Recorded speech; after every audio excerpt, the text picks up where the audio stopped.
શું ઘટના બની હતી અહીંયા? ઘટનામાં એવું છે કે આ બમ્પર જે બનાવેલો છે પ્રશાસને, એ પ્રશાસને બમ્પર પર પટ્ટા જ નહીં પાડ્યા, તો જેથી કોઈને દેખાતા જ નહીં કે બમ્પર છે કે શું છે. અને આગળ જ દારૂનો વેપાર થાય છે.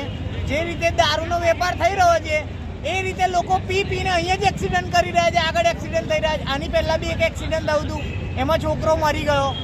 અત્યારે એક્સિડન્ટ થયું, એ છોકરો સિરિયસ છે. તમે જોઈ શકો ગાડીમાંથી 4 થી 5 ક્વાર્ટર નીકળ્યા છે. તો પ્રશાસને એનું ધ્યાન આપવું પડે. પોલીસ પ્રશાસનને બી જણાવવાનું કે તમે બી ધ્યાન આપો. જે ઘટના બની એનામાં કેટલા ઈજા થયા છે? ઈજા તો ખાસી થઈ છે. છોકરાને કમરથી ડેમેજ થઈ ગયો છે. છોકરો હજુ બી આઈસીયુમાં છે. કાલ ઉઠીને મરી જશે તો આ પાર્ટી થોડી જવાબદારી લેશે જેની ગાડી છે.